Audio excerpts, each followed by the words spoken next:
Hello, check check.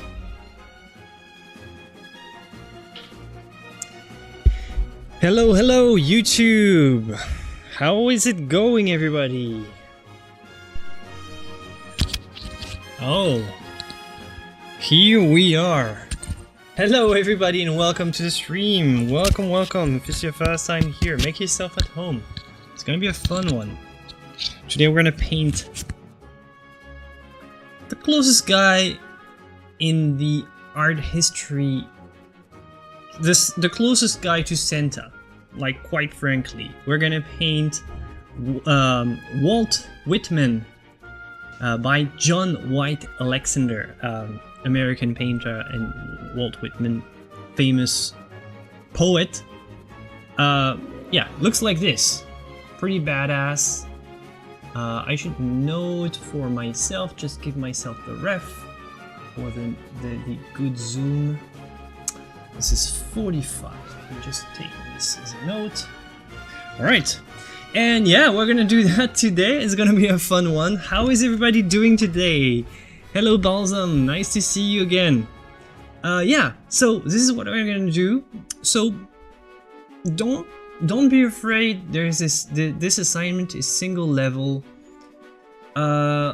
Is just make a master copy of this. Well, alright. Just don't be afraid, don't freak out. It's pretty easy, right? It's easier than you think. Well, getting exactly the likeness is gonna be difficult because, you know, it's always difficult. But, you know, it's gonna be fine. We're gonna do it together. That's the spirit of these. We do the assignments, and there you go. Look at this. This is the Atelier of Figurative Arts for you, my friend. You have timeless principles of realistic drawing and painting together for everyone. Every every Tuesday we do a painting assignment that you can download and do a follow along. Just grab your paintbrushes, grab your paint, and just tag along. It's gonna be fun. Or if you don't, you can just watch the replay. You can just go on my Patreon if you want more. You know, but the main thing is the Discord is also where everything happens.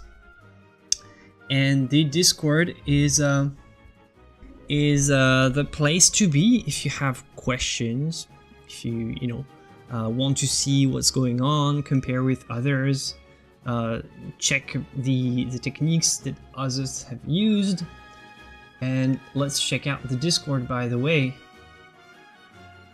Let me just reframe it so that it's more visible for everybody.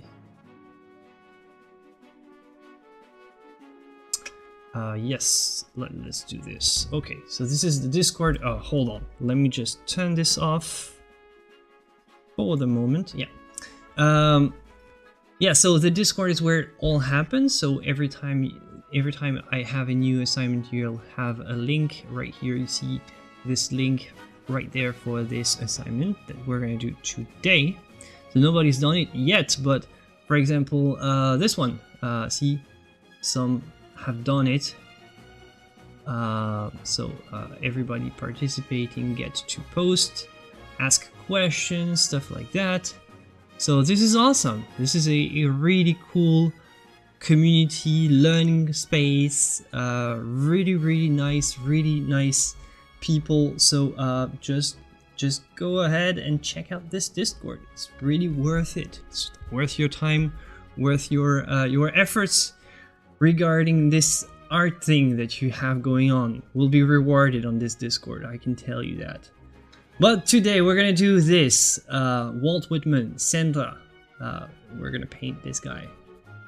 Nice, really like, you know, the classic Coca-Cola Santa. Really looks like this. So, bearded man, not really hard, okay? Would be much more difficult if it was, let's say, a baby, or if it was a female portrait with perfectly idealized features and symmetrical. An old bearded man is typically not hard. getting the likeness is still hard, and this is what we're gonna try to achieve in this episode together. But for you, just as long as you have the kind of, you know, like the texture, note that this dark background is not full black, so just take note of this. There's less black here than here, so we're gonna try to not use pure black, even though it's very minimalist here. See the robe or the jacket or whatever is really very minimalist, so not defined at all. And I think this is a choice, but there is a very super subtle nuance here where the area that's closest to the light source is on this side, so the area closest to the light source is slightly lighter, but it's very subtle. So this is not pitch black, just keep notice of this. I think we're gonna go for something, we're gonna probably, I think I can start using some of my Mars black, so iron black. It's a more of a warmish black. Maybe it can be better for this one, I don't know. So yeah, this is what we're gonna do today. Hello Cody, so Balsam, missed you very much. Felicia always there, great. And let the bearded lady ads begin. So I didn't believe it before you, but see, well, who needs bearded lady ads when you have this, right? Or maybe it's like it's even more perfect, like it suits the subject of the stream for once. All right. So I don't know. I don't know. My ads are not this weird, but I do have some very weird ads. I have tons of, you know, get rich quick scams. I get lots of you know, fake video games that apparently when you download them, they're not at all like what they were showing in the ad. What else do I have? Yeah, I don't have political ads for sure. Yeah, I don't know. Oh yeah, I have the sort of the vegetable boxes that they you know, they deliver you a box of food, and then you make the food out of what they delivered. So apparently that's the thing. So that's the kind of ads that I have. I never had the the one that you had. It's pretty weird. Pretty weird. So hold on. Where am I? I'm here. Where's my palette? It's here.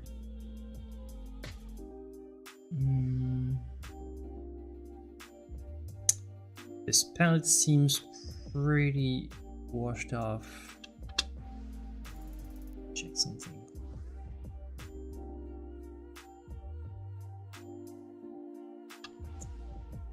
Check something.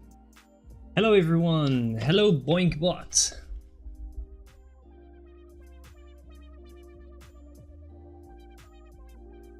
I meant a master copy of a painting is easier than a photograph of a person. You kind of have half the work done for you, as in mixing the colors. Exactly.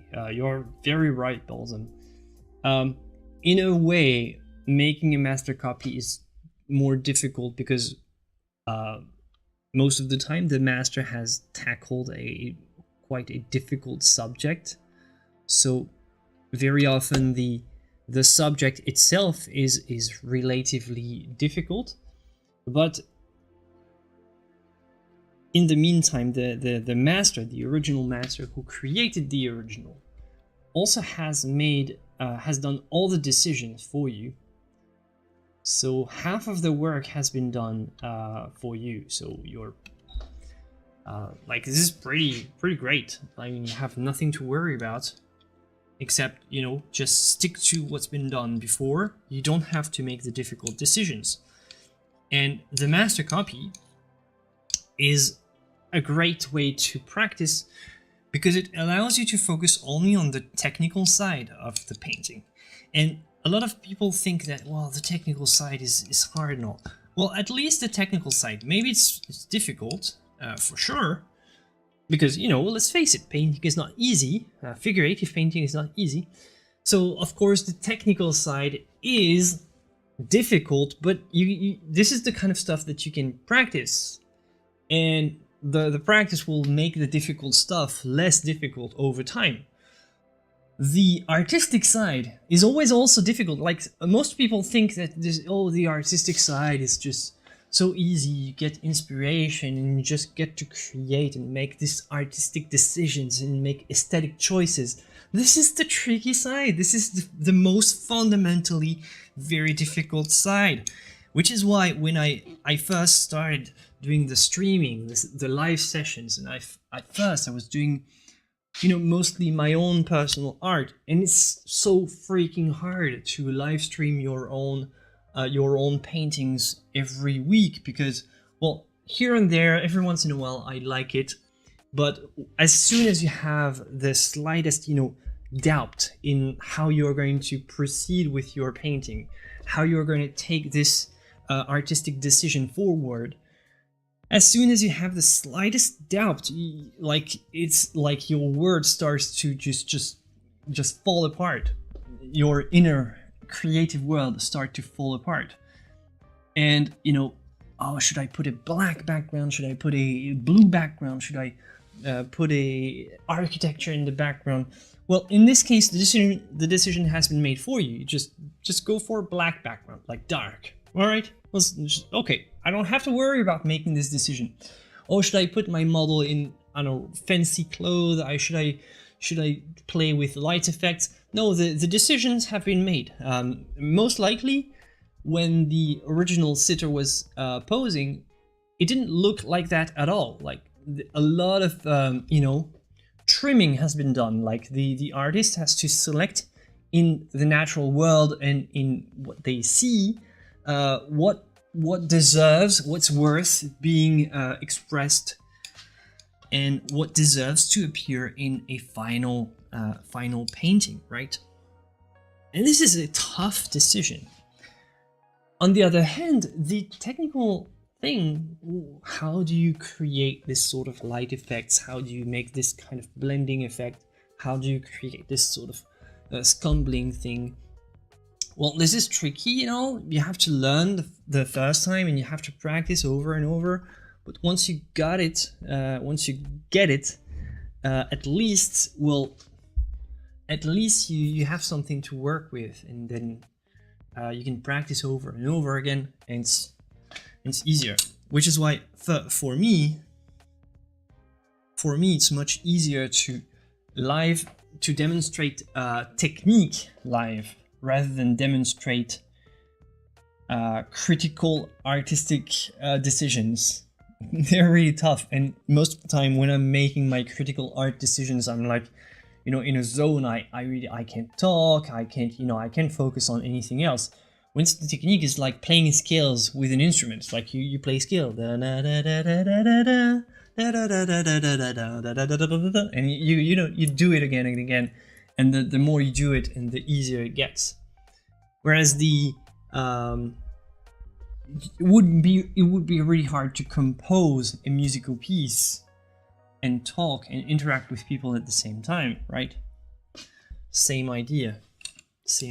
And with master copies, you're not composing. It's one of the greatest benefits. I'm always copying my favorite artists for practice and for learning things. And you'll see that it's going to be worth it. So I encourage you to do that. And I encourage you to try to understand why you like these artists so much.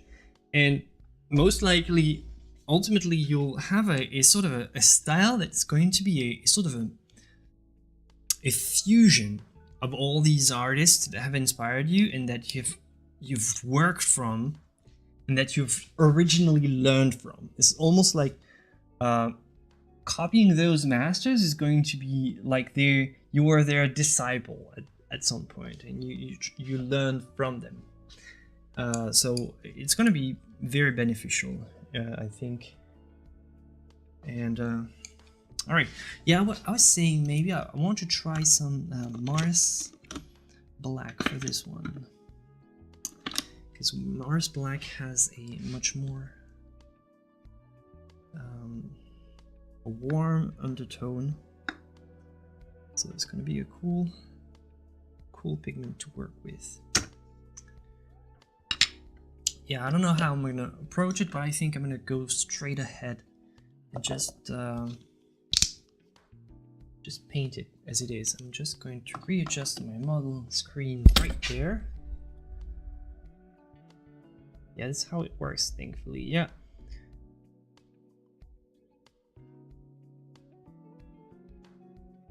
Yeah, a lot of people think it is Father Christmas for sure. But hey, it's Walt Whitman. If somebody wants to quote some of the greatest poetry of Walt Whitman, go ahead. I'm very incapable of perceiving the beauty of poetry in English, even though I do speak English relatively well. The poetry is something absolutely that my mind can't penetrate the poetry of this language. So I never resonate with poetry in anything other than French, which is my mother tongue, let's say. But if you want to just quote some of the Walt Whitman's best excerpts, just go ahead. Be nice, nice tribute.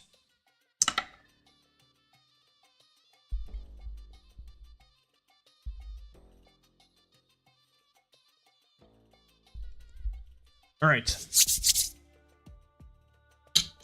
let's get this for aesthetic.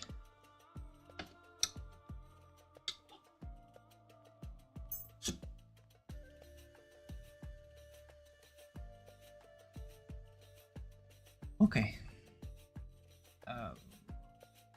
Yeah, let's go ahead. Let's just paint. So I'm gonna, because I have such a monumental background, I think I'm gonna start with the. I'm gonna start checking out the full background. Well, I'm gonna show you first before I go. I said let's go, but again, I'm delaying stuff. This is what we do. This is what we do on this channel. So I'm gonna let's come up with a sort of a battle plan. Little battle plan for you guys. All right. What I'm thinking is I'm gonna go ahead and do try to get this form first. And I'm gonna try it first with background, and then I'm gonna try to imprint the form over the background. So I'm gonna try to nail this shape here. Feels like kind of a Jabba the Hutt kind of big shape. You know, I'm gonna try to get my sort of a manatee, I don't know, big manatee shape, big slug shape. I don't know. you tell me what inspires you, without thinking about the face, of course. Whatever. I'm just okay. So first, start with this background. Then I'm gonna leave this open, leave this white, and then I'm gonna just paint. Just go over with the transition, because the sort of the white hair and beard creates sort of a barrier with this thing. So I'm gonna do this next. So second phase is gonna try to grab this. So I'm gonna try to get this shape here of the face. Pretty simple. And so it's gonna be 1, 2, 3. And then in the 3, I'll take the time to do, you know, the nice transitions and all, and try to get the very nice, subtle, you know, blending. Just do the nice face, because when you look at it, it's very nice, very beautiful skin tones, beautifully done, nice pinkish hues. Really a cool painting. So excited to start, and actually, yeah, let's just start. So we have a battle plan now. Let's go ahead and do this. All right. So I can't read it out loud because I would really suck. Nothing is ever really lost, or it can be lost. No birth, identity, form, no object of the world, nor life, nor force, nor any visible thing. Appearance must not foil, nor shift its fear, confuse thy brain. That's the only one I know. Oh, you know it by heart. That's awesome. I think everybody should know a couple poems by heart from beginning to the end. Like I don't know, at some point in France, it was a very big thing to ask students to learn poems entirely, and somehow it sort of, I don't think they do it that much. Like, I mean, tough, really tough poems.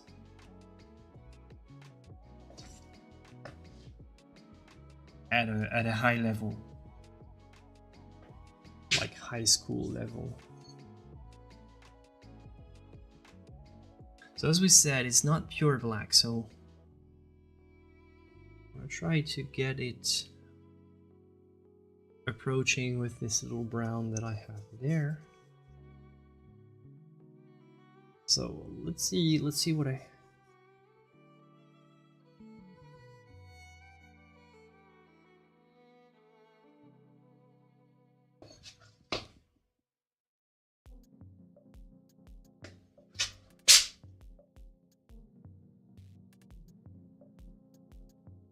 It feels very flat and opaque. This background, I want to take the time to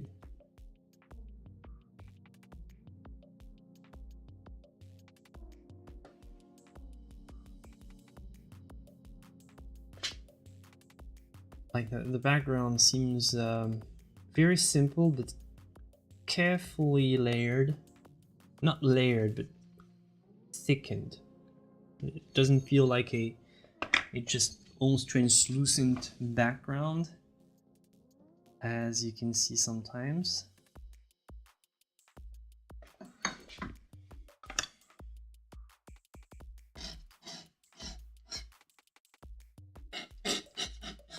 So I don't need to put the black background here and overlap. Sometimes I do the full thing, like I do entirely black, and then I lift off. Here it would be a risky decision with all the white in this painting, in the beard and all. Would be very risky. So you do this kind of lift off, like wipe off technique, when the colors that you want to replace, when you take away some of this background and you replace with new colors, if there's not too much of a gap between those two, then you can do a wipe off. Otherwise, it's indeed very risky. So I think that size-wise, I might be more right there. I'm gonna try to leave more room on the in front of the face, so that it has something to look at. But once we want to not only create a subject, like paint a subject, but also paint the space around the subject. It's not like a portrait is not just painting a subject. Like it's not a sort of a sticker that you put on the surface. You have to invent and create a space around the subject. So when you look at the model, there is more space in front of the eye of Whitman than behind his head. Because if you do the opposite, it creates a very oppressive kind of feeling.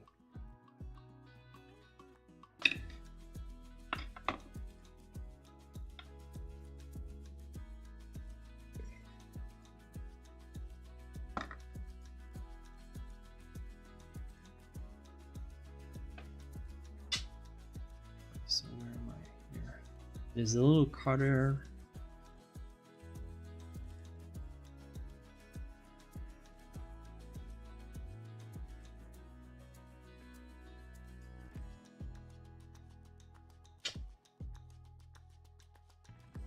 This little cutter shape will be a nice visual landmark.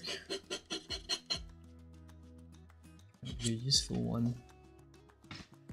And all the rest is all full black.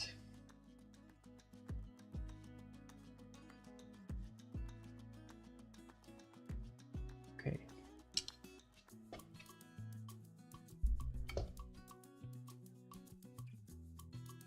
What's the size of the canvas? The original, you mean? I know some in Arabic by heart. For some reason, I feel poetry is more felt in the original language it was written in. Oh, obviously, translated poetry, nah.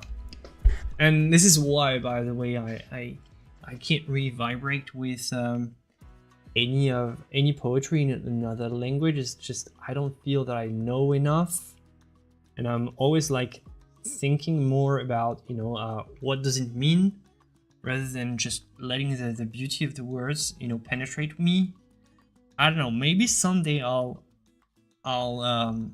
be so good that I can read poetry in English and just completely get it. But no, I don't mean just understand what it means, but also with poetry you have to vibrate with the wording. It's something undescribable.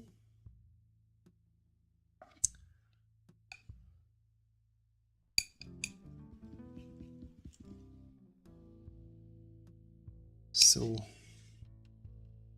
for the beard, I'm gonna make it white, but I'm gonna keep. See, my strategy is to have.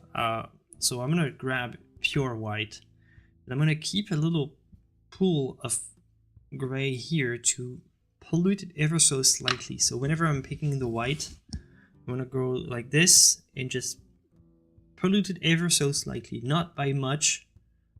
So I want to try to avoid using the white as pure as it is out of the tube if I can. It's something that you typically want to avoid it. Just like you don't want to hit the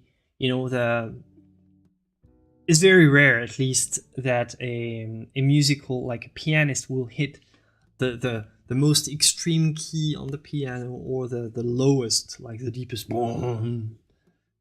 Most of the time you hit the keys in the middle, and you want to just even if you're a composer, maybe just for the fun of it. Sorry, it's running the ad again. Maybe for the fun of it, you want to experiment, but most of the time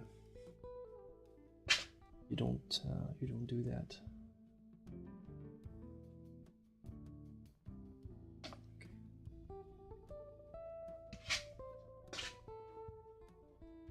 Well, at least the theory is, if you can avoid using pure white, do it, and just try to use very light, very light gray before, and then if you still can't achieve the lightness that you want, just go ahead and use the pure white. But there is a lot of stuff that you can do before you're forced almost to use pure white in a painting. It's not just convention, it's just you want to try to keep things balanced, and maybe if the only option that you have is to use pure white to get something light enough, it maybe that everything else in your painting was too white to start with.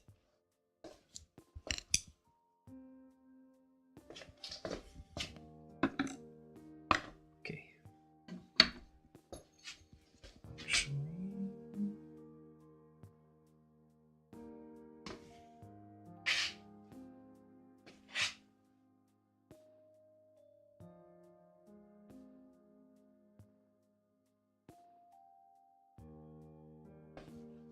I think.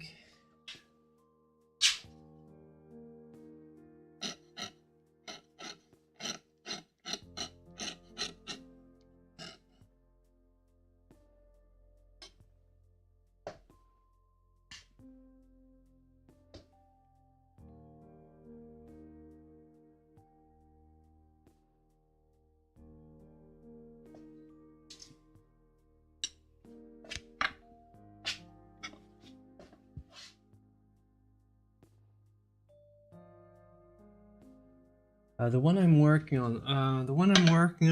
Is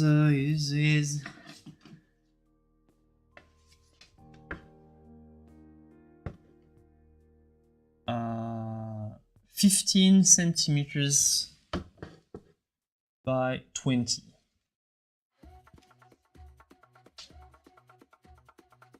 So almost like 6 inches and 8. Approximately.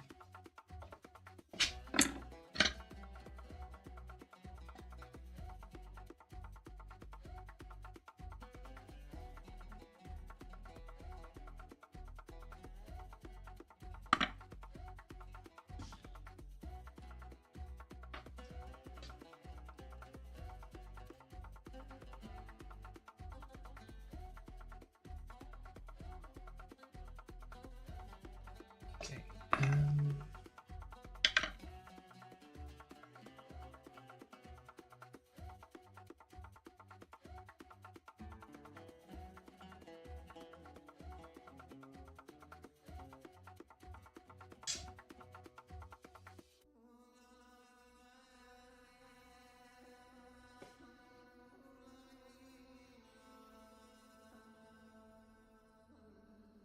I think I'm just gonna grab a couple key points here and there because, well, it's easy to lose the position of the face in this kind of nebulous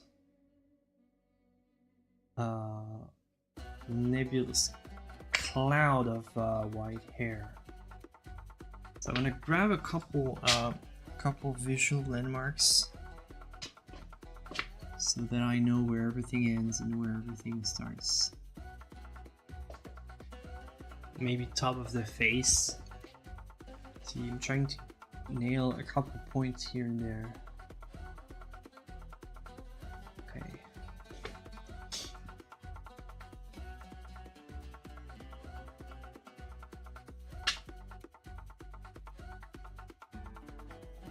Let's see about this one. I'm gonna try to bottom of the nose, always a good key point.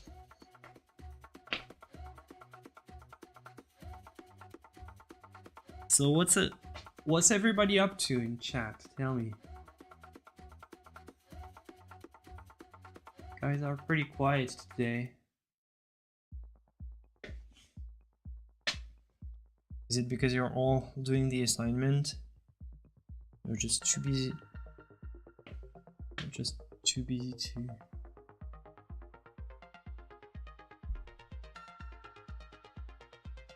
Because it's a thumbnail. And yeah, it's I take a sort of a picture of me, picture of the painting in the background, and I do it like that.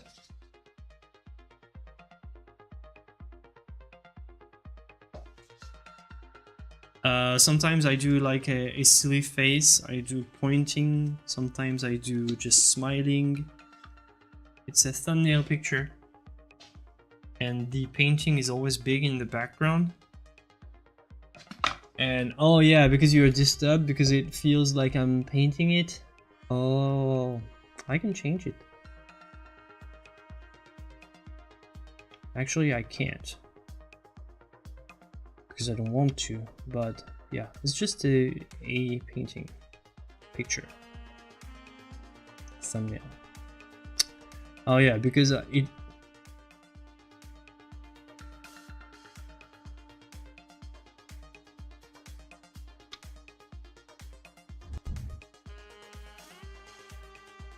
Yeah, it's just it's a montage.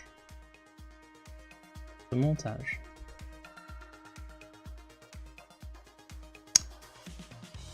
But yeah.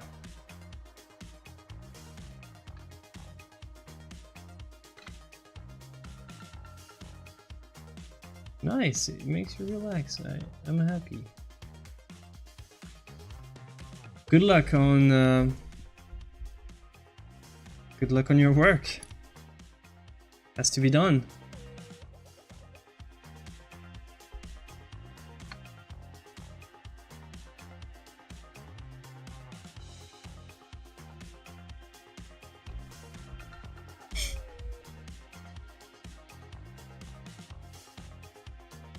Oh, I'm gonna paint the same portrait. I'm gonna paint a master copy, Robert. I'm gonna try. Hey, if it lures in views, I'm happy.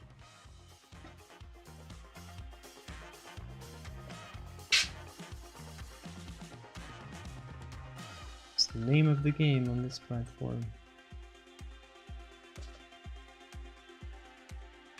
I don't think it lures that many views, though.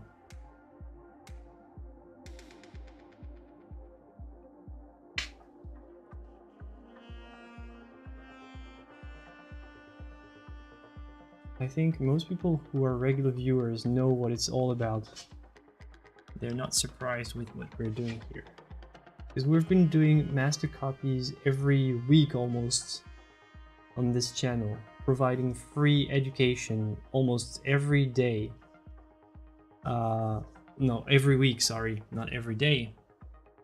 So I don't know. You can hate it if you want. I think luring in for views would not be too bad with what we're doing here, because we're doing art education as it was done, as it's always been done, with copying, and we're trying to learn a lot, and every week we do a lot to learn from the masters. So yeah, I don't see what's wrong with this.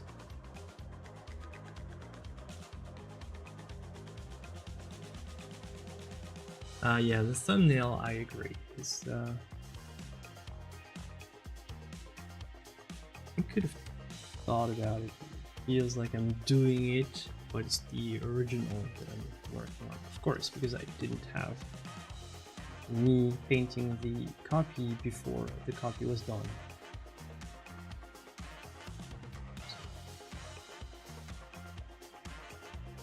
I don't see really a problem with this.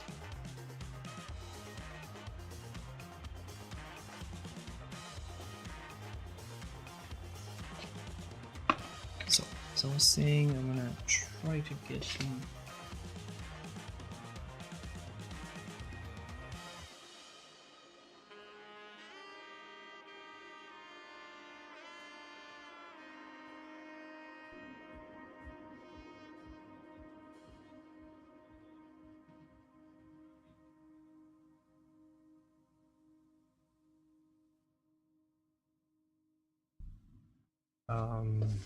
Okay.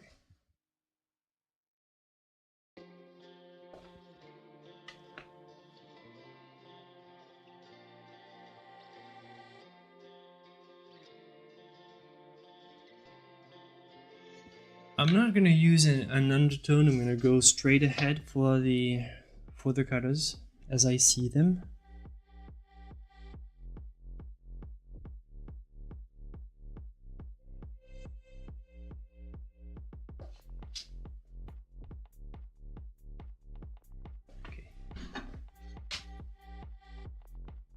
See, the problem with Atelier Portrait is you have to think as much about the colors, the brushwork and all, and also the proportions at the same time.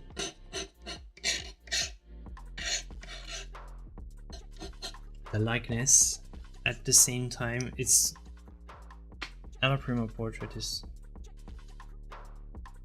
one of the most difficult things that I can think of.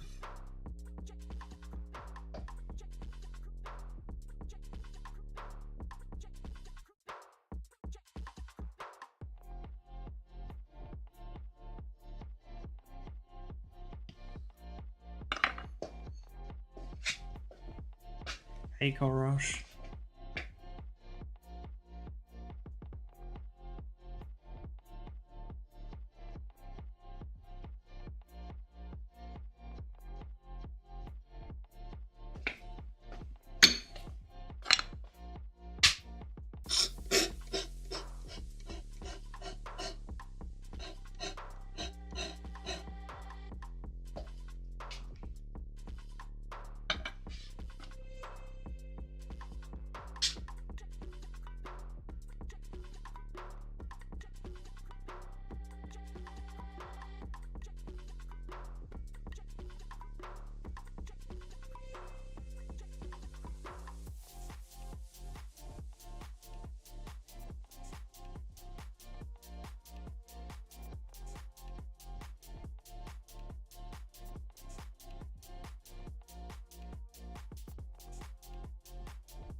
A moving sleep cycle? You mean you never sleep at the same time? That's not good. It's not good. You're supposed to sleep whatever you think you pick as like sleeping hours, as long as you have like a certain amount, a certain number of hours, between like 7 and 9, I think. And as long as it's always the same, so you always go to bed the same hours. Like you can do night shifts every day, and like, you know, have very messed up, you know, kind of sleep cycles compared to the night. If you have the right number of hours and sleep at the same time, then it's good. If they change your hours and you do sometimes nights, sometimes days, that's where it gets exhausting. Your body always has to adjust to new hours. It's kind of hectic. Just your internal clock doesn't like it. Makes you pay.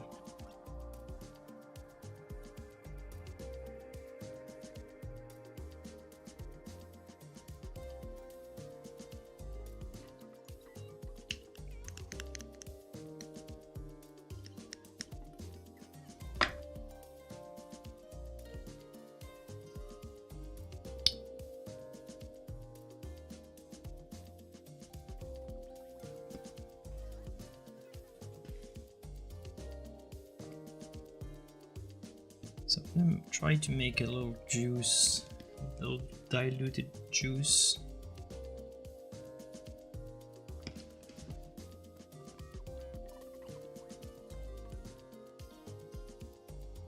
No. Just a little air washed out. Very thin.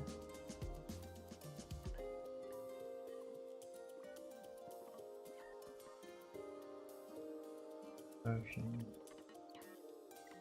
of the skin tones. It's gonna be my underpainting for this area right there. And you know, I'm not pushing a lot of paint. I'm just keeping it very light.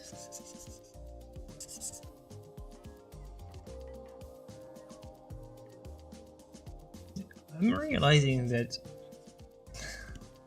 these streaming sessions, I mean, I'm not gonna throw flowers to myself, but these streaming sessions are really awesome because almost every time I do a slightly different painting approach and with a couple new things to learn every time. I mean, I don't think I ever did this specific way of this specific process before. No, I've done stuff that might be similar in a way, but not exactly this. Every time you kind of learn. Last time we did tiling, which is something that typically, if it wasn't for the stream, I wouldn't do tiling.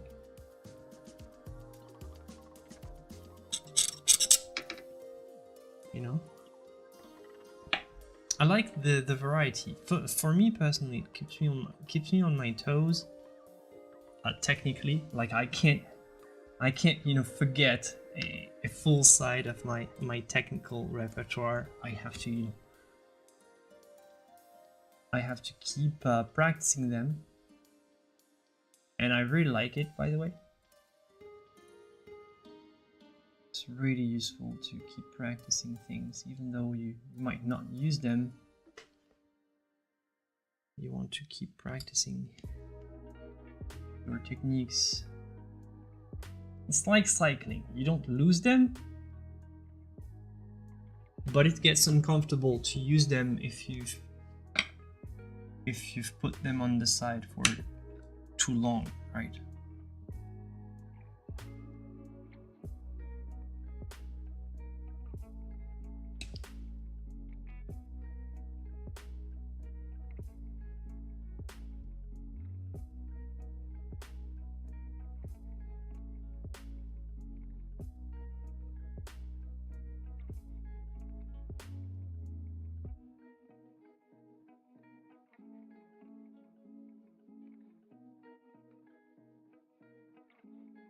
Yeah, same with making music, exactly.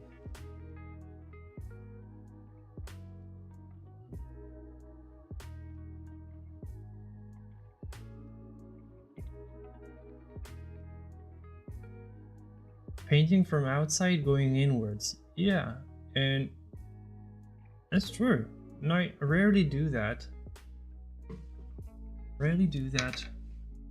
So we'll see how it turns out.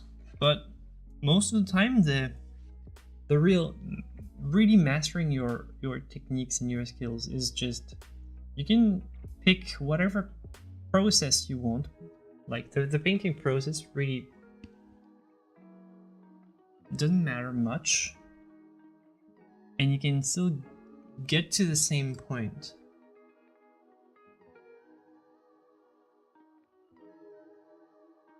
So you just process differently but get to the same result. That's true mastery. It's like you have several ways of achieving a certain goal.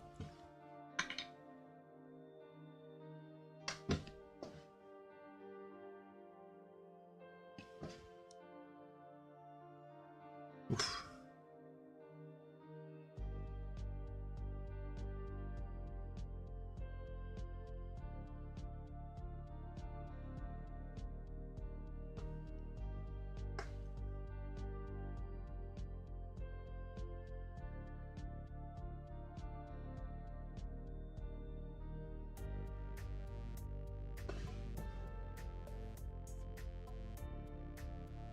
Hi, Joy. Don't be anxious, don't be anxious. Just try and see how it goes. It has to be fun, you know? If you don't feel this one, just don't do it. Alright? Has to be an enjoyable experience, otherwise what's the point?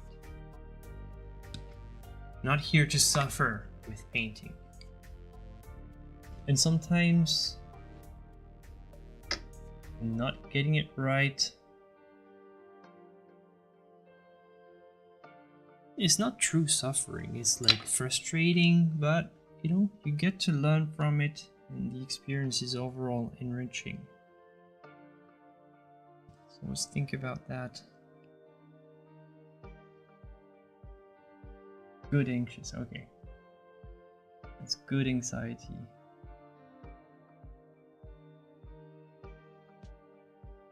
It's excitement then. Isn't that the definition of excitement? Excitement is good anxiety.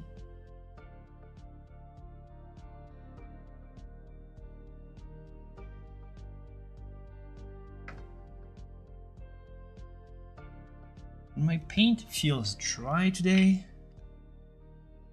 Gosh, what's going on?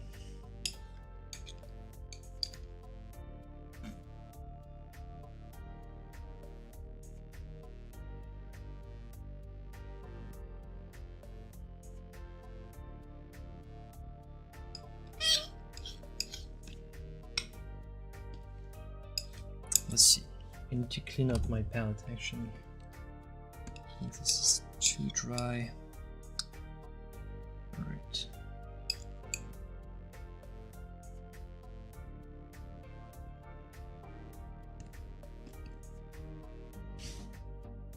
It's too orange. So against orange you put some blue.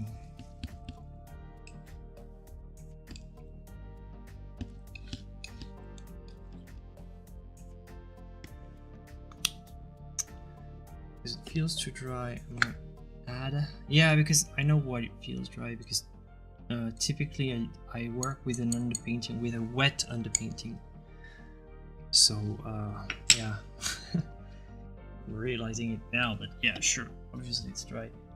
Normally this white here area is not just the canvas, just the raw canvas. It's been covered with a sort of a fluid, we call this imprimatur, a fluid imprimatur, which is going to, you know, let everything slide naturally.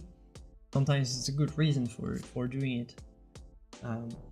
Right here I didn't, so obviously it feels dry, but it's not a problem. I can just add a couple drops of medium. Oh, but this is not good. This mixture is not good.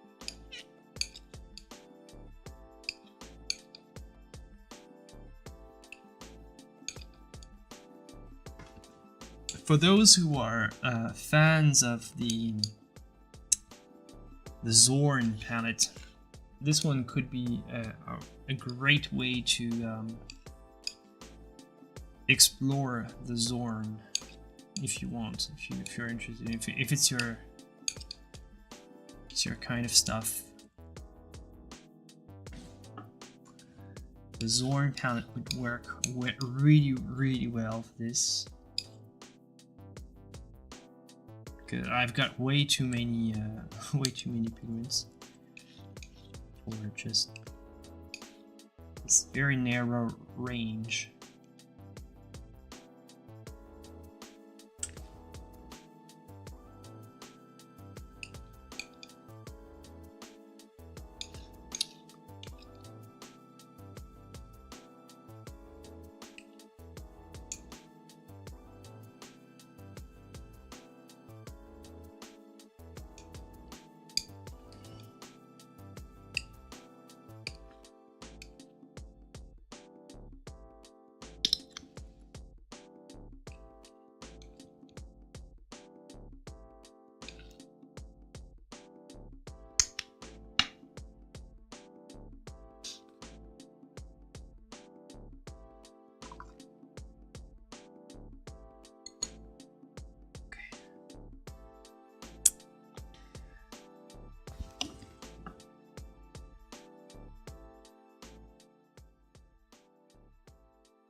I heard of the brain being super creative after waking up from sleep. On the other hand, how would the best artworks also get created late night? I don't know. Like I've heard that it's mostly genetic. Like if you're an night owl or an early bird, it's mostly genetics, and some from what I've heard, the science kind of hypothesized that this is due to the evolution of our prehistoric ancestors who had to keep stay up at night and take rounds to keep the fire alive or something like that, or keep the camp safe. And apparently you had different kind of profiles that were good at keeping the fire late in the evening or early in the morning. Don't know how. Like, don't quote me, but just it's too dark. So let's try going for something like that.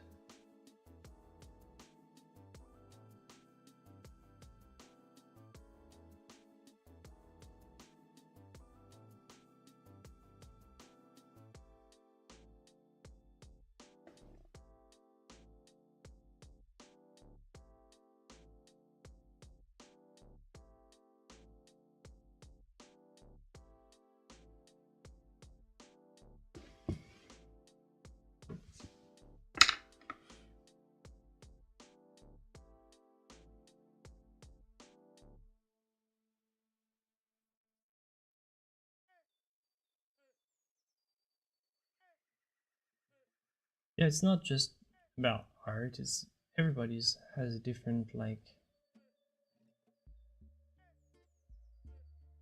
different kind of natural preference for late night or early morning.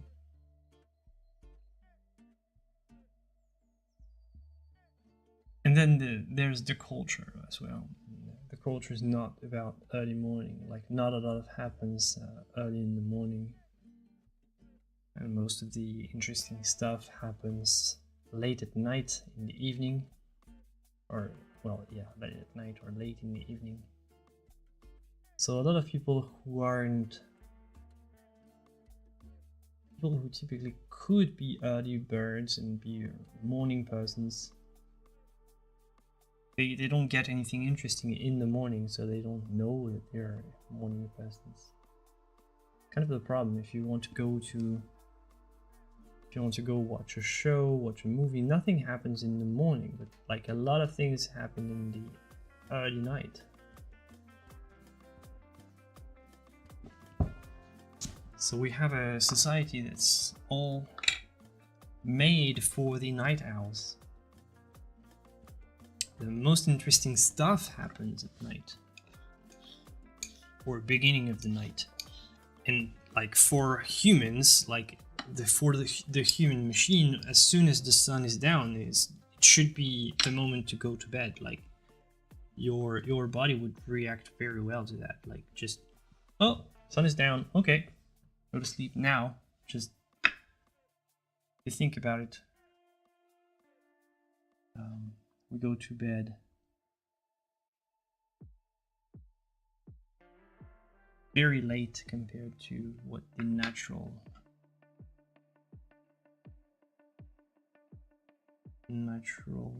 cycle of our body dictates.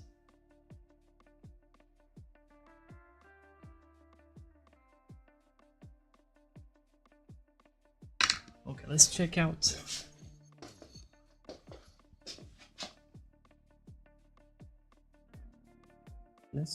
those proportions, shall we?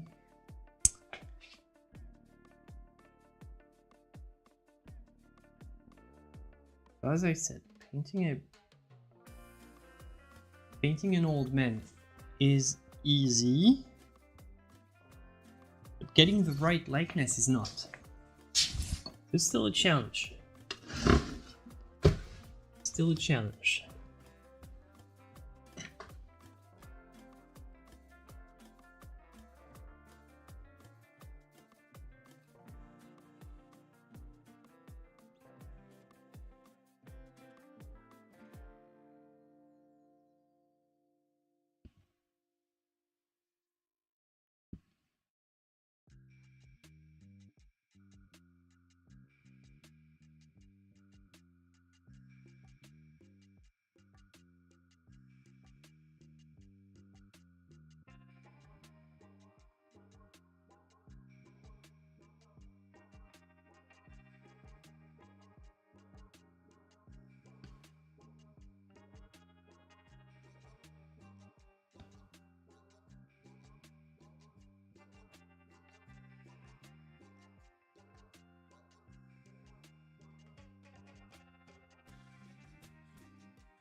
Oh, that's pretty sad, Sid.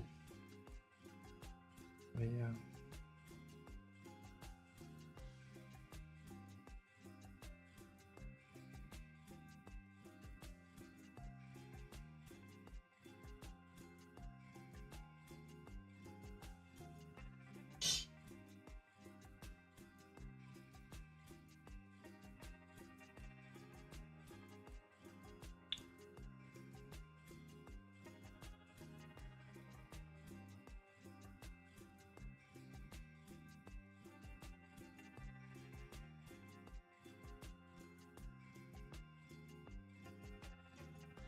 So different compared to the tiling we did last time. Very, very different. So you get variety on this channel.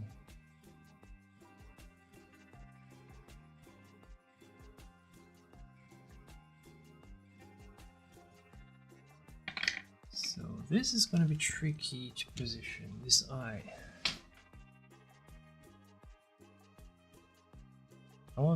I don't want to really think too much about the eyes.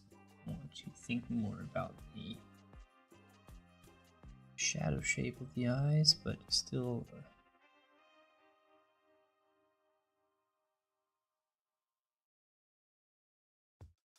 alright, I'm gonna try to get this.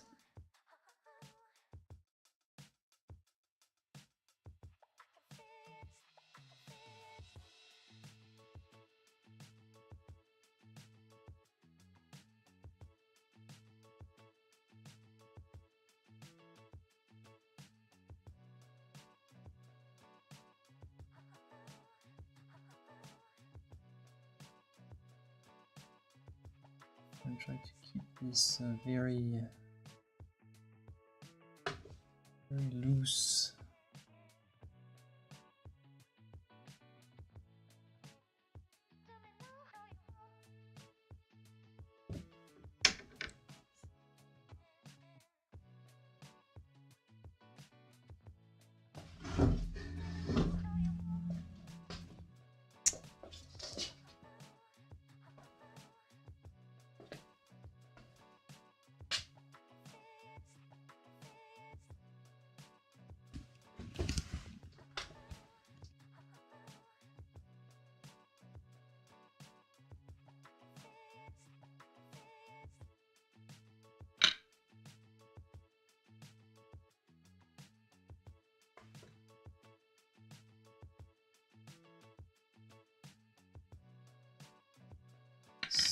here I think this is too narrow. I'm gonna take it.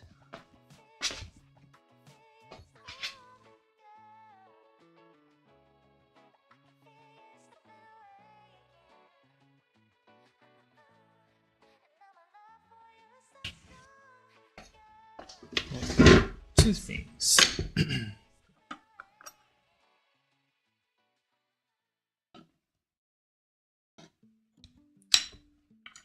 Two things. I think the nose just goes more straight.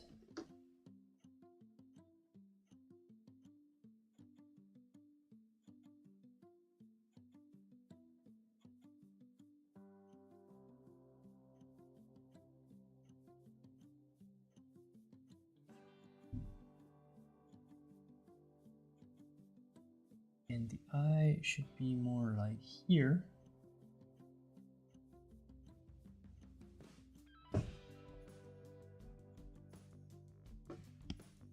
Okay.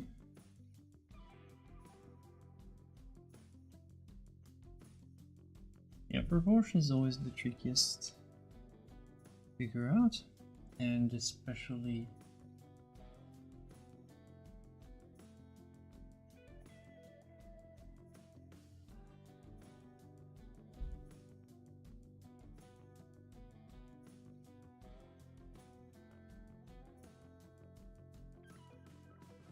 oh my, Call of Duty Zombies.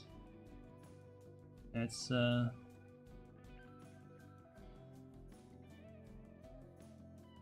I used to do back in the days, so long ago, but yeah.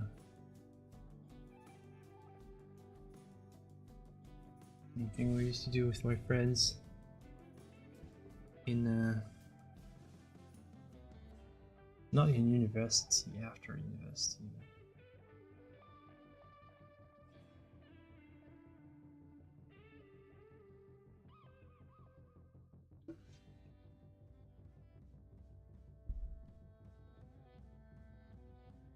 In Black Ops 2, yeah, I don't know,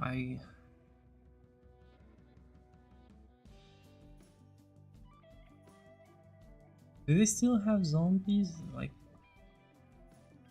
I don't know, it's been a while since I've checked out this game, but I thought everything Call of Duty right now was all about, you know, the war zone.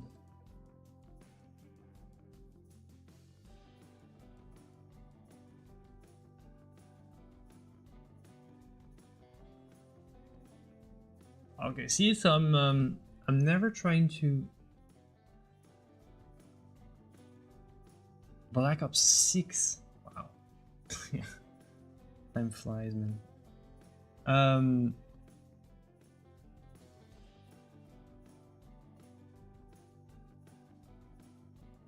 So it means it's been at least 12 years because I think they release one every couple years since I've played.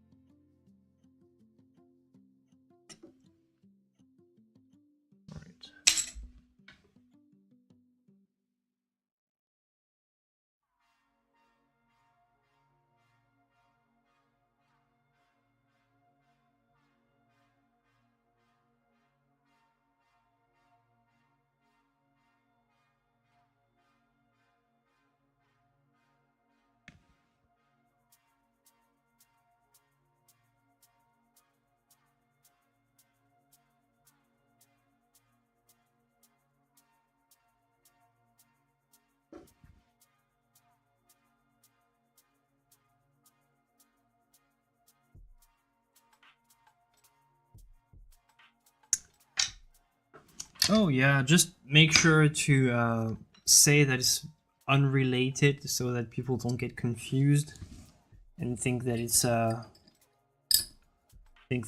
art related. Just make sure that people understand that it's just a different topic. And sure, go ahead.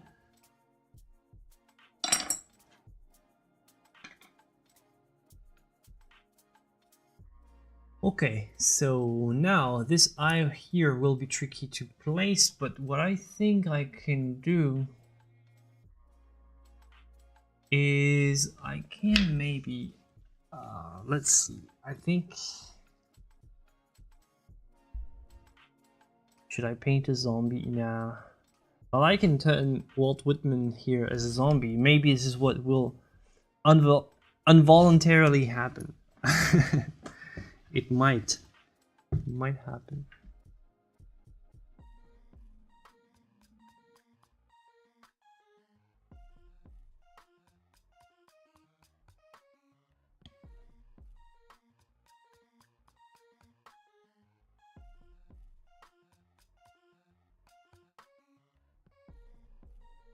Nothing to do with art, frankly.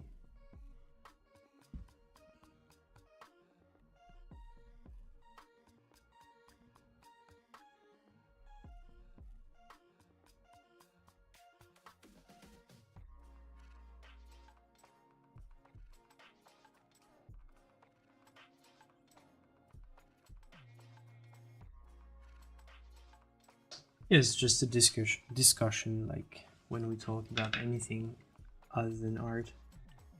Just something that came up in the discussion, but we will most likely switch to a new subject very soon, so don't worry.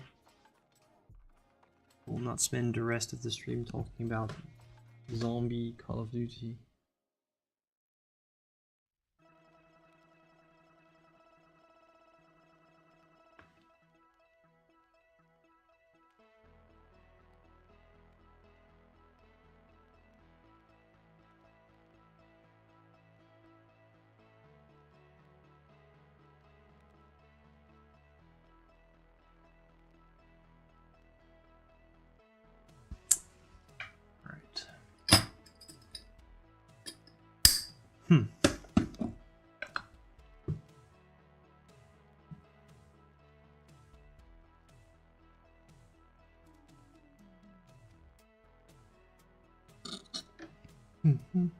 All right. This is a tricky part because right now we're dealing with the likeness and it's tough.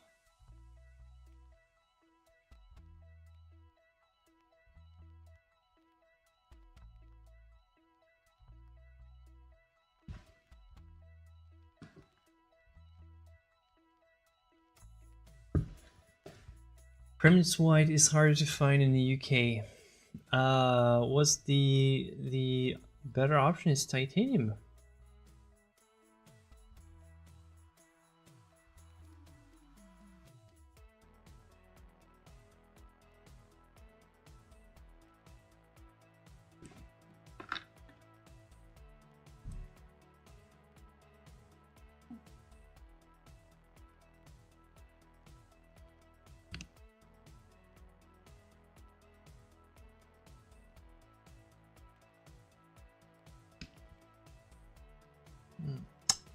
I'm hesitating because something seems to be off.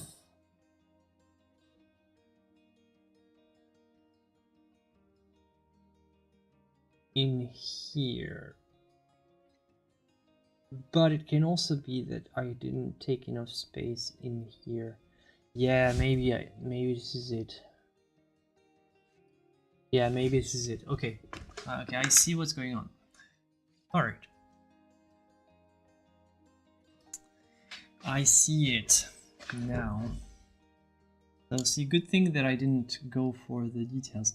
It looks, this part looks like it, right? Has kind of the right shape and all. It feels like I'm achieving a certain level of likeness. Well, okay, it's good, but I need to take all of this and push it here. Almost like all the way to this ridge. Because I have this here, this corner. And there's just not enough room there. So it feels like he's more skinny than he should be.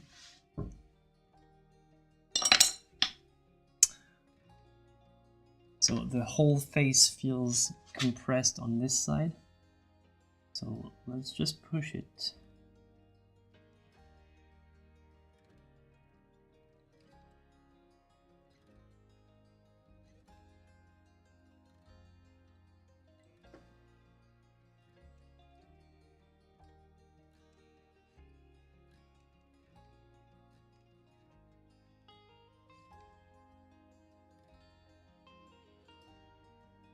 Andrew says that?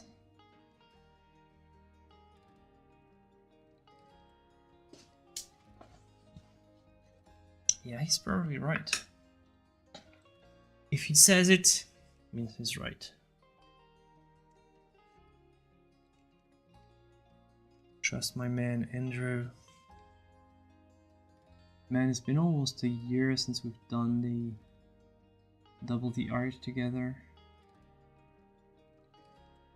Can't even believe it.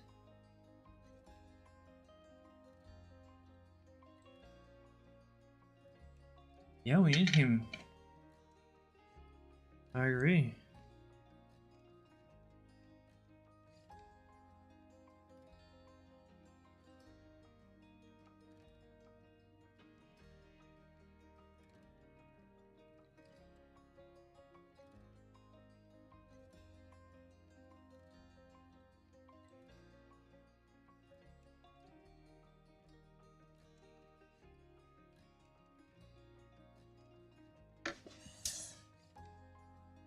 Okay, so now I've got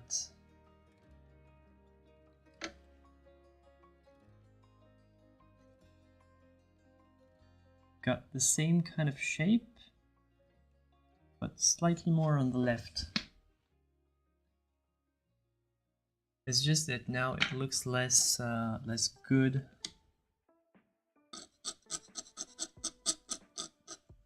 Because it feels very forced. I preferred the first kind of brush strokes were more natural looking. But yeah, we don't have a choice.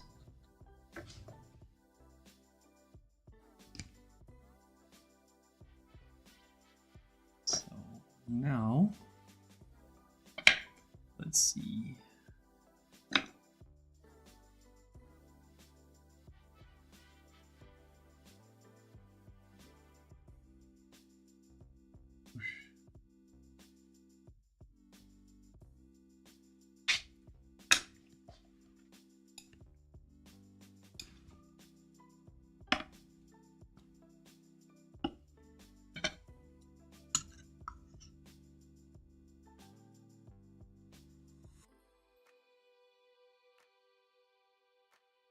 The palette knife is something that I often use to make little corrections.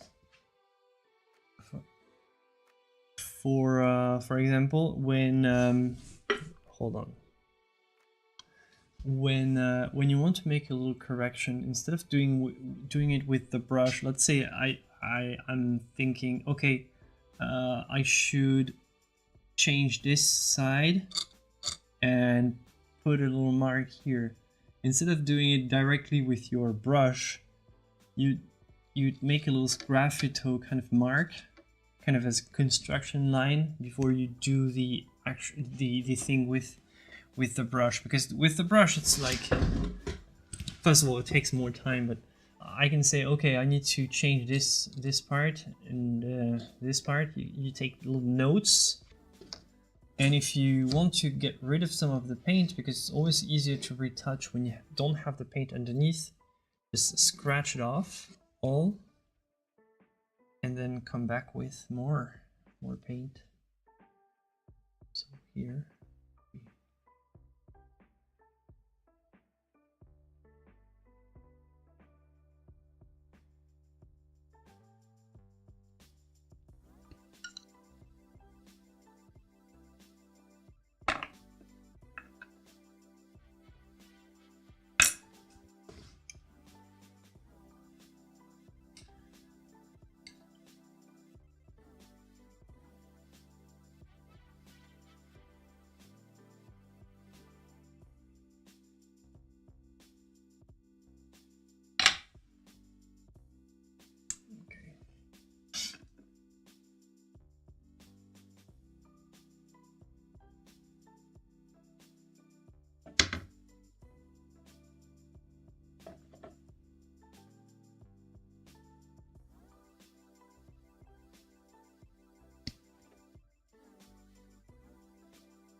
So see how the likeness is something that you build very, very slowly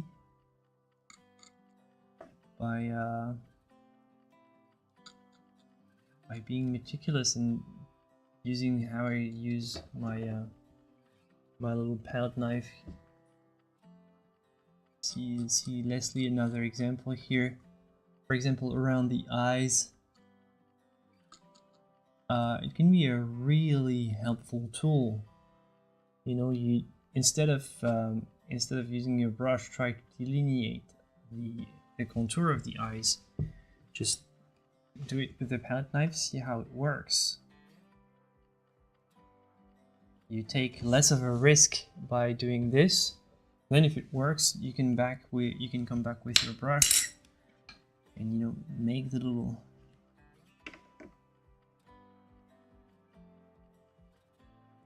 final stroke, I would say.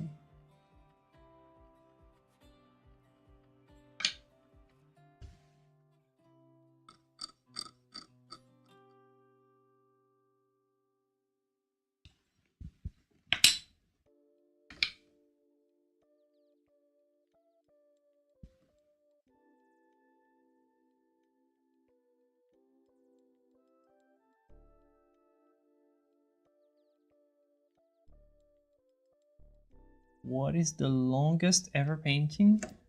I don't know. You mean the longest to make, or the actually lengthwise?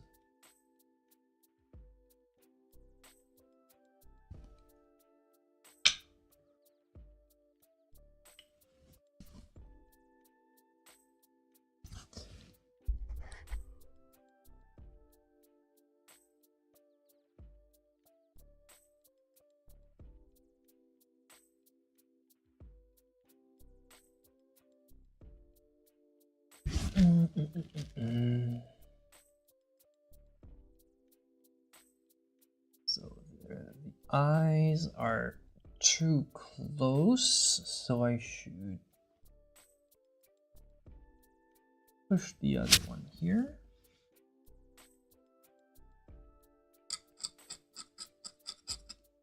So again, little palette knife, make a change.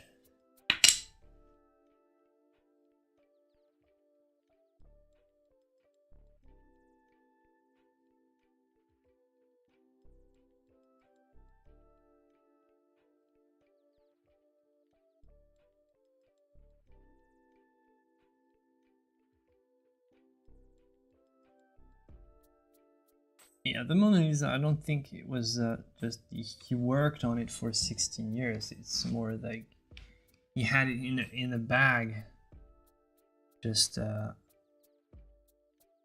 overall, I don't think there's been so much time spent on it. Like, well, a lot, but not.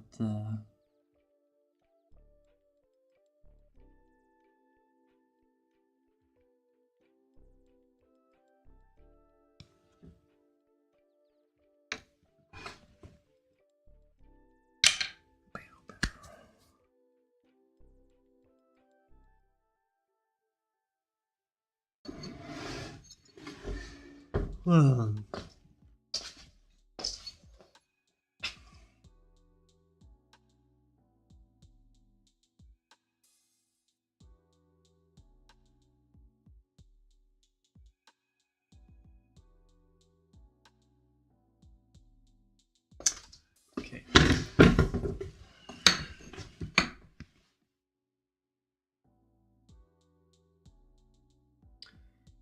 I don't think he worked on it over and over in that time frame. I think he worked on it many times in that time frame, like picking it up and then leaving it on the side again, and then picking it up again, and then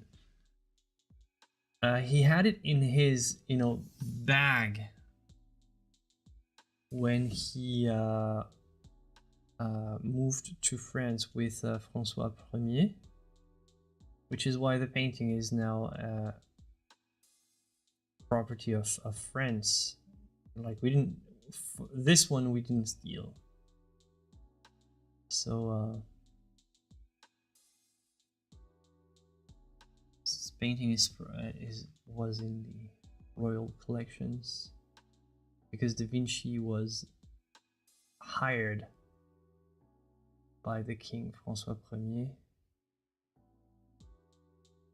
and he had the painting with him at the time. But he had started the painting a long time before.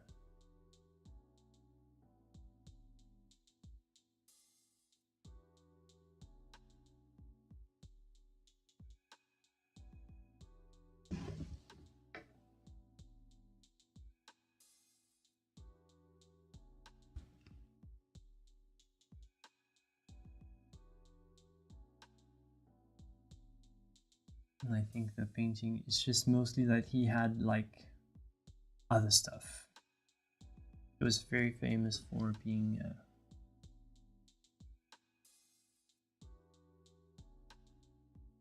busy with tons of stuff outside of painting. I don't think he considered himself to be a painter per se.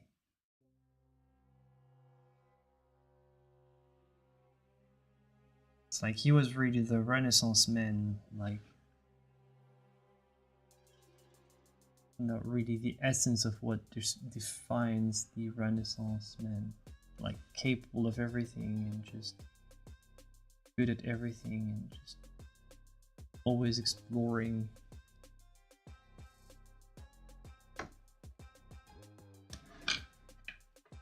Exploring all the fields of exploration.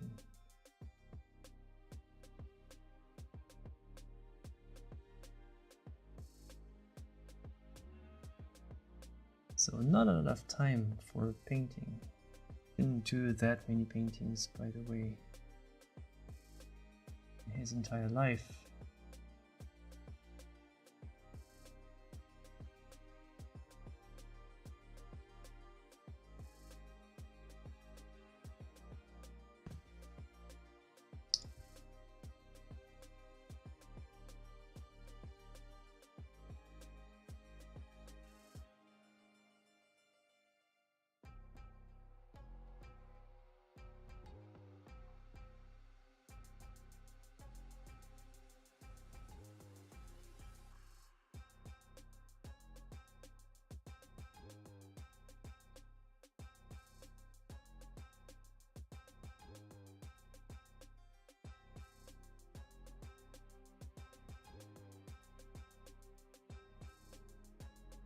Hello, Joan. Thank you.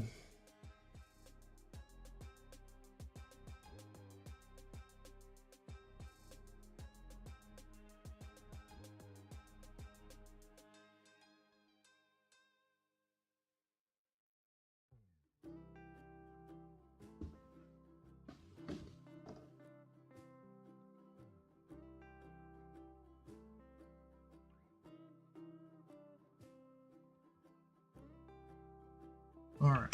So where are we on the likeness front?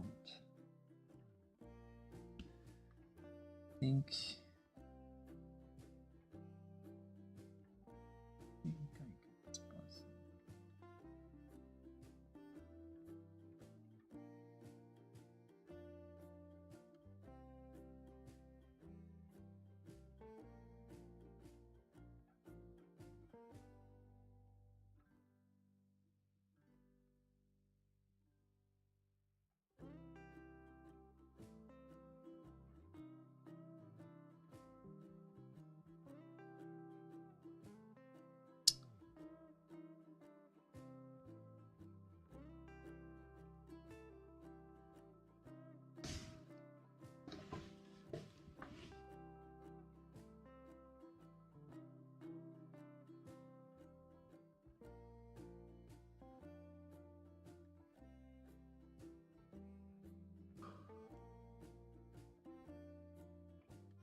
absolutely, guy. There are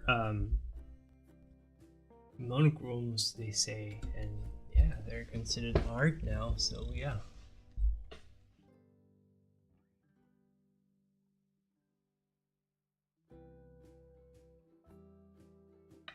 made a video reacting to obnoxious, art experts trying to justify monochrome paintings on my channel.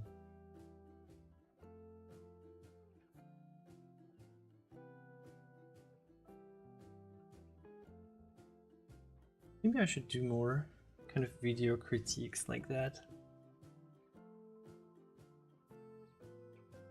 Changing from the tutorials, the technical stuff.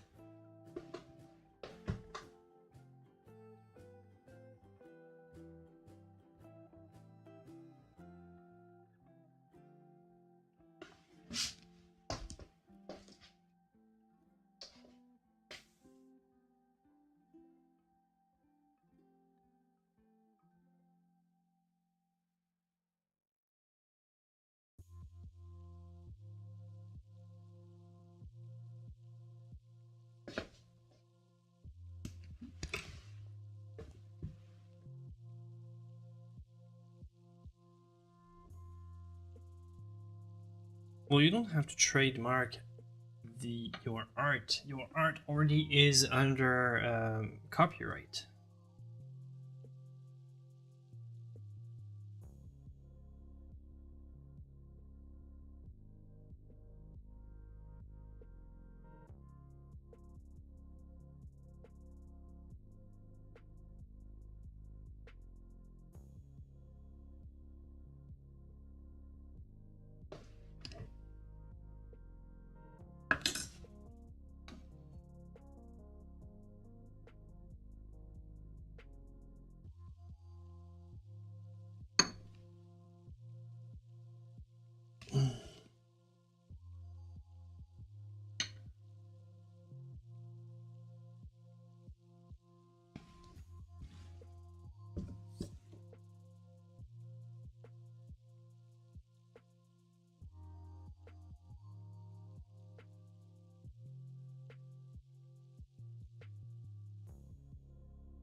Command, switching to palette for 10 seconds.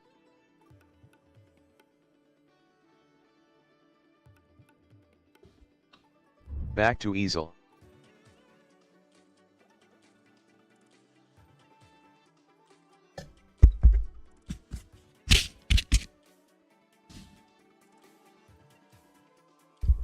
Check, check.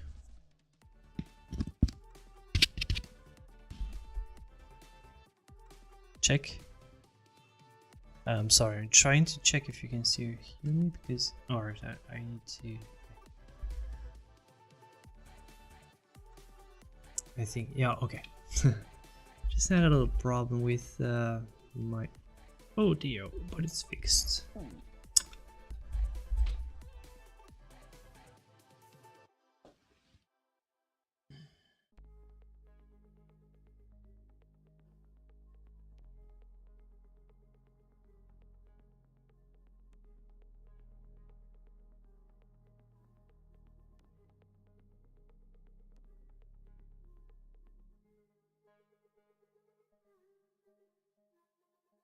Okay, no problem. Yeah, it was just on my side.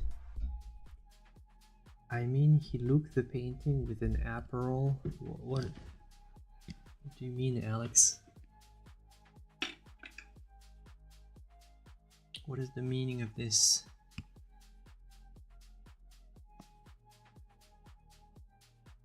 Oof.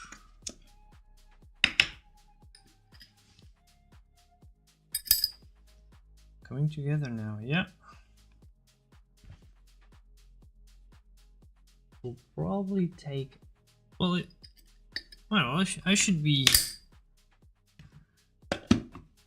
I should go easy on myself. It's just been an hour and a half, which is decent for this result. But kind of worried that it will not reach sufficient likeness before the end of the time that I have. I mean, the time that I have in my tank. Maybe I'll exhaust all my energy before I can get decent likeness.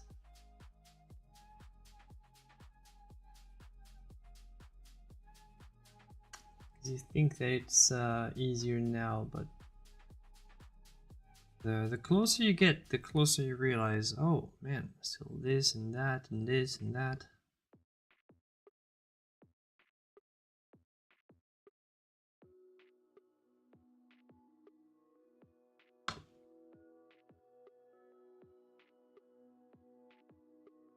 All right.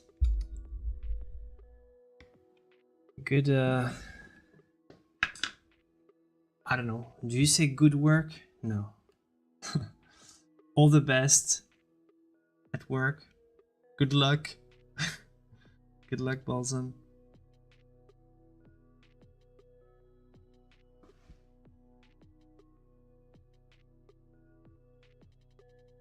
Are you talking about? Oh, okay. Yeah, it's still about the thumbnail.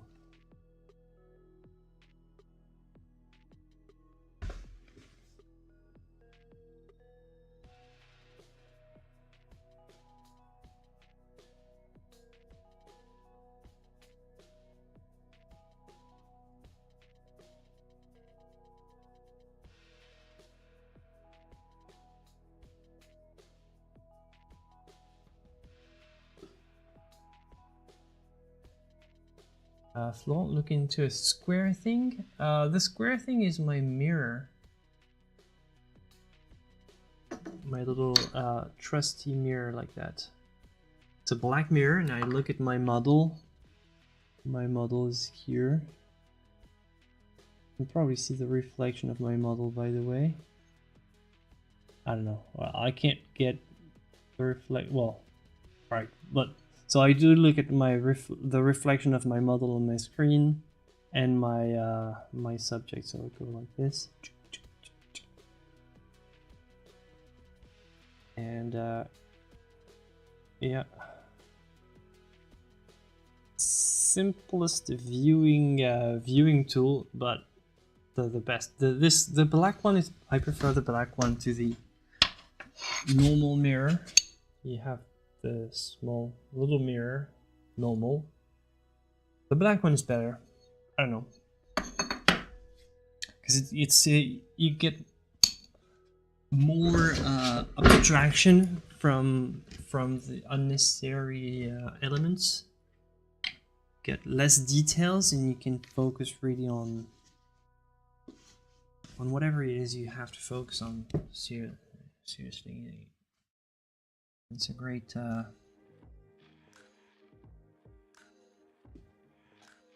great viewing tool, absolutely necessary.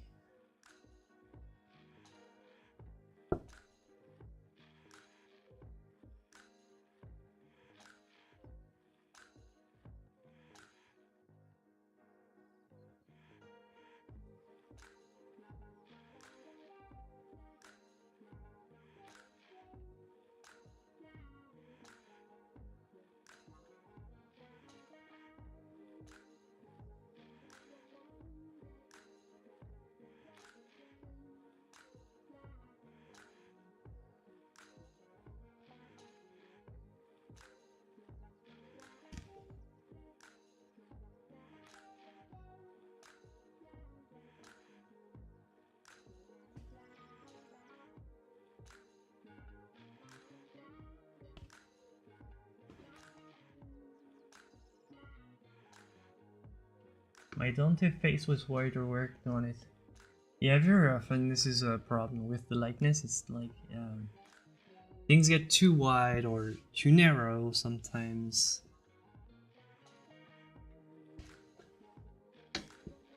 One or the other. It's never perfect. I can assure you that. It's never perfectly proportioned. Never be so easy.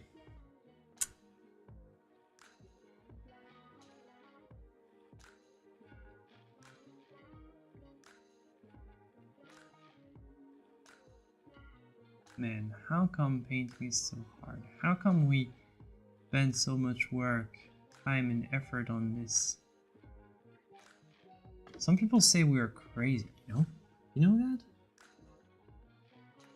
Spending as much time doing this thing that we love doing, that's so freaking hard and that requires so much, you know, dedication and just effort.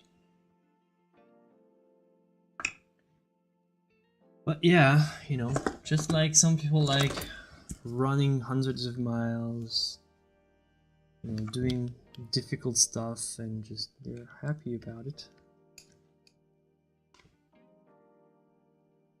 Same thing. We're kind of crazy, but good crazy. The good kind.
The sane can only understand the sane, and the insane can only understand the insane.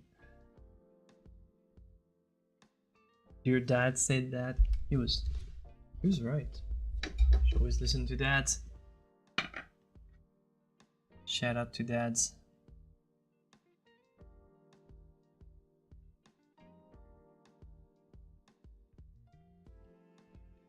Or should always listen to moms as well.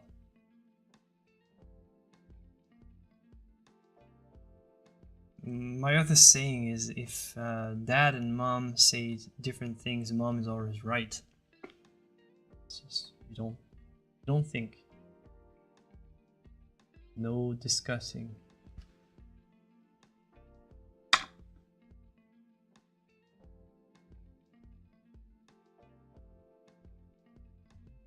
Mommy is always knows.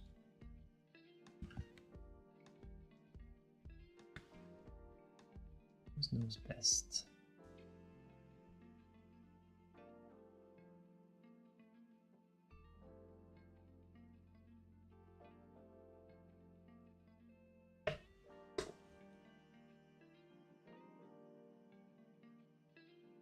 Never argue with a mother. No, you don't. No.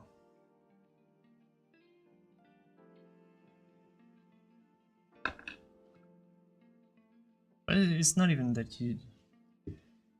It's not even about not arguing, because if you say, I don't want to argue with you, it's going to be the subject of another argument. So you just say, oh, okay. You never say, oh no, I don't want to argue with you. What? And then you say, all right, okay, you're right. Now that I think about it, you're right.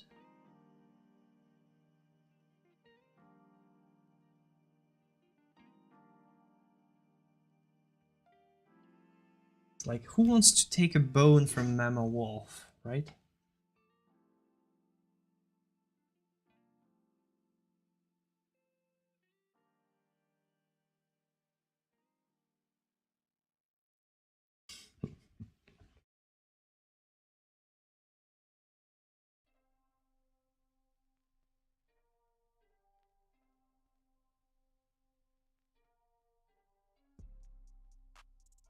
Nah, that's mean, Techno Dad.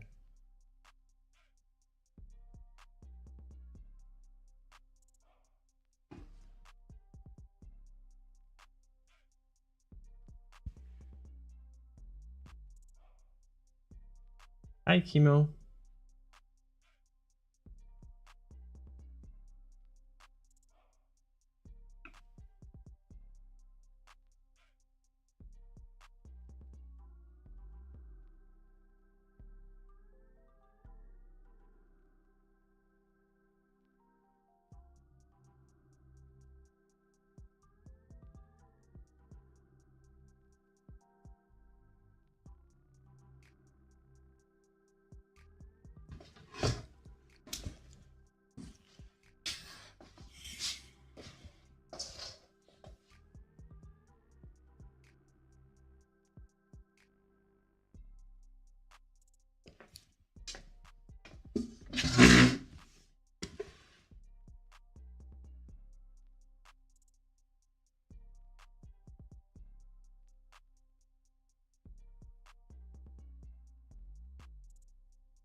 Okay, we're gonna stop the jokes there, Techno Dad.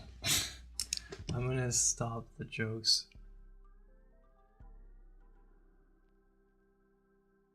before we regret making other jokes.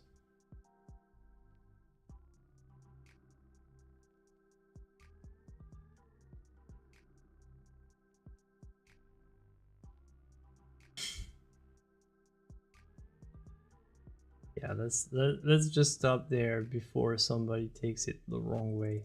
I know you're kidding, but not everybody knows. Just in case you want to, you know.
Alright, so let's see, where are we?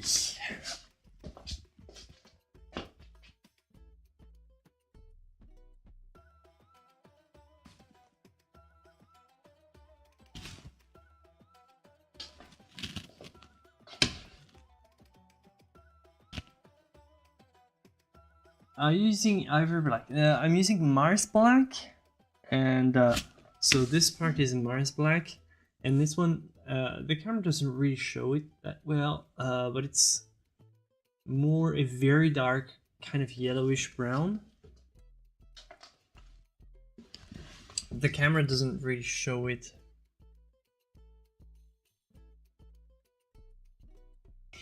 Okay.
Yeah, he kind of looks like Gandalf, by the way.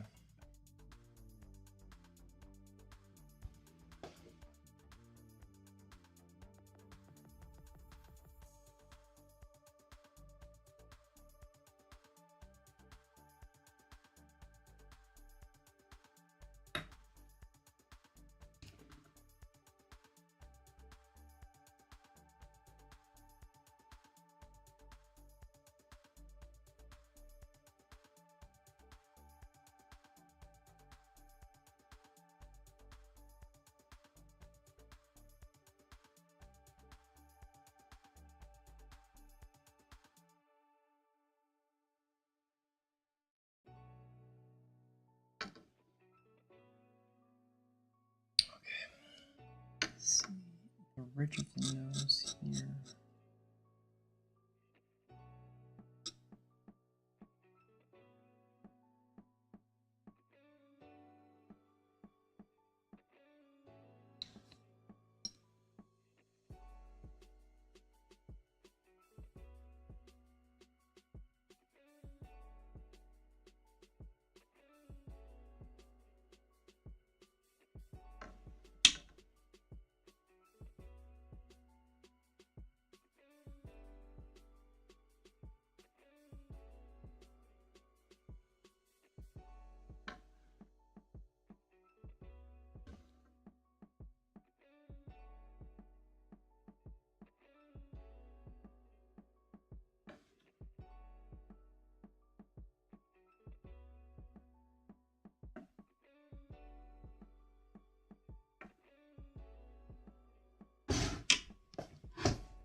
Screenshot taken in the Discord.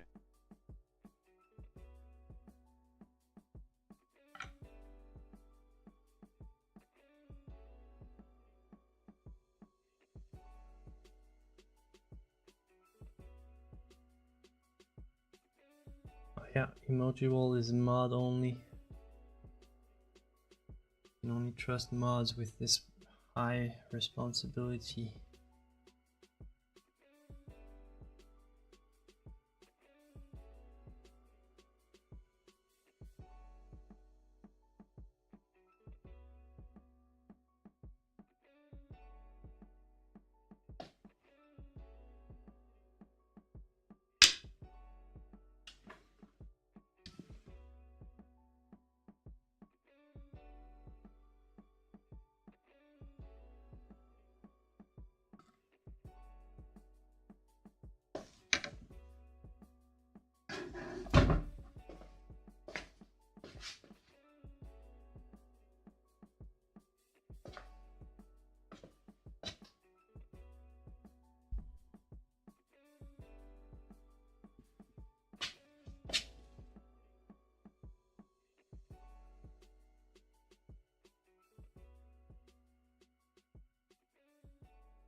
Wow, this stream is really awesome. Thank you, Steven.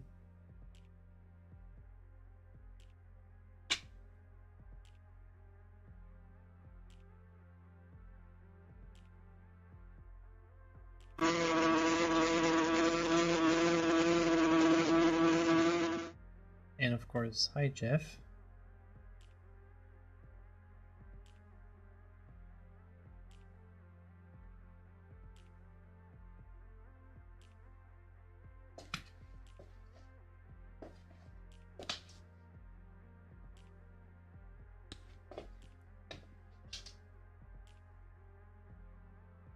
can almost go pure red here.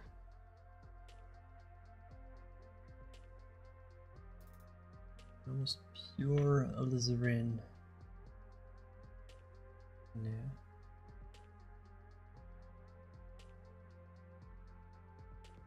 Here we're gonna try to get something more purplish here.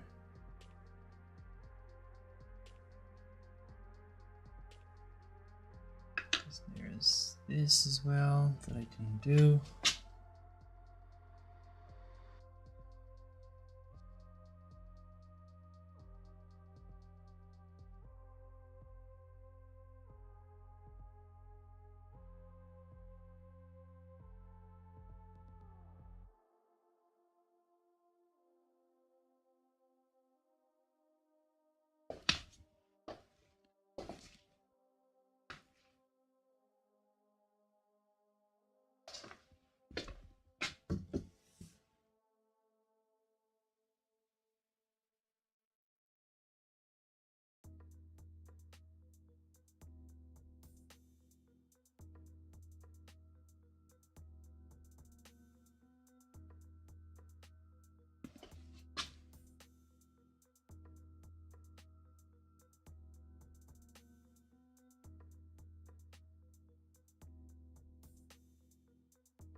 Then of course you can have more fun than me with the beard. Like, there's lots of lot more texture here actually than it shows.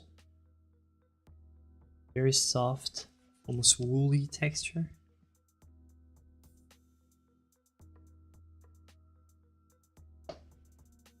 That I'm not necessarily going to go into, but yeah.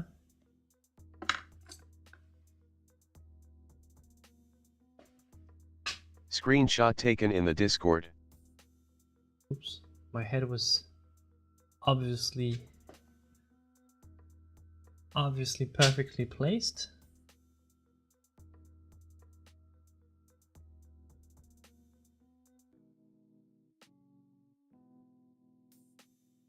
As usual.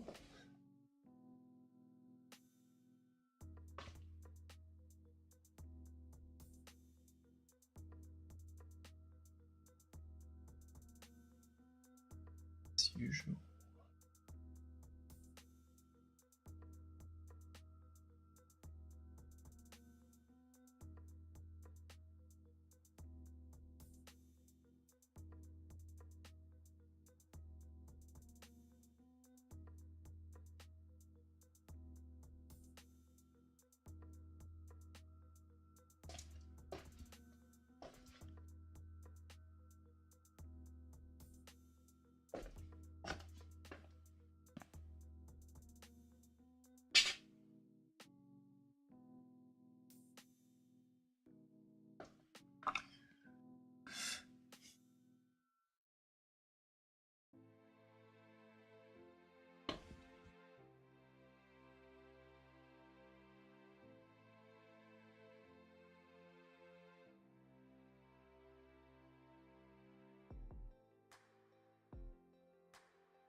Sorry, I'm not super talkative, but I'm trying to nail the final,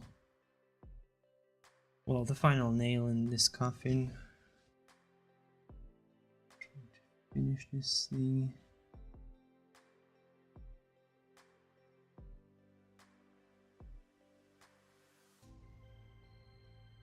I'm not gonna go for absolute likeness, I'm gonna go for just the gist of the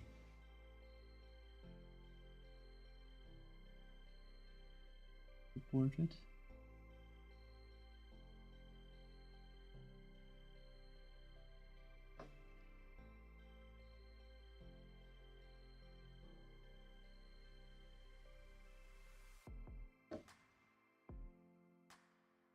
try to finish a good note. Well,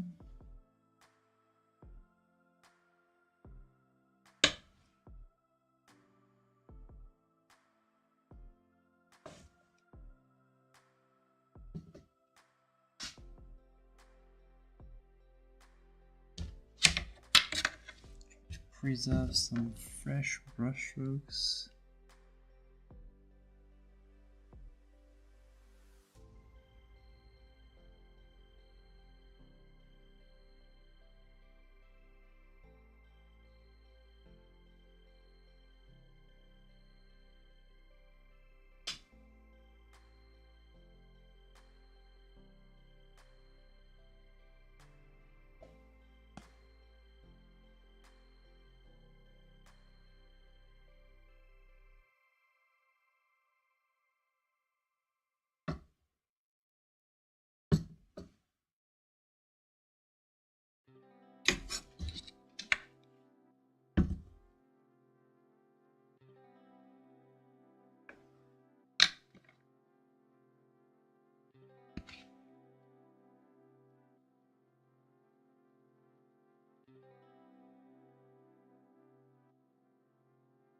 There you go, now I'm done.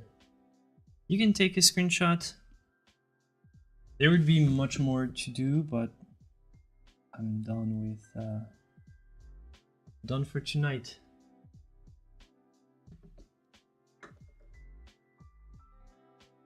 That's all I'll be doing for today. Screenshot taken in the Discord. Perfect. This one is good. This one is actually good. Nice. Ah, my friends, it's a pleasure. It was a pleasure. Working on this one was fun. I liked it. Liked it a lot.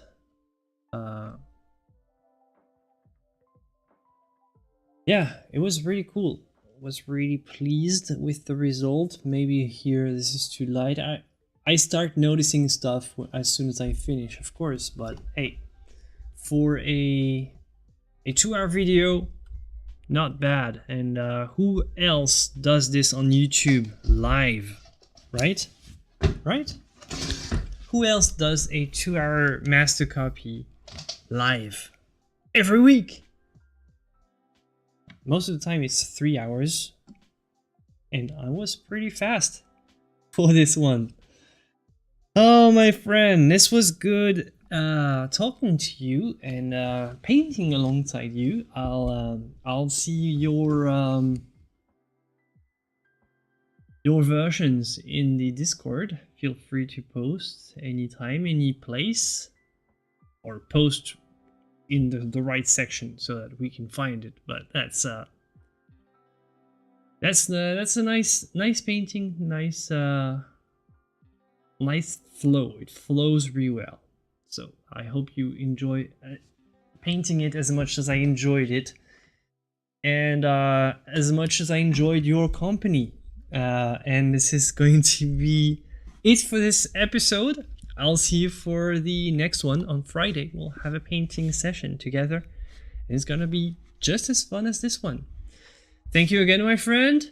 Don't forget to like before you leave, and I'll see you for the next one. Bye bye.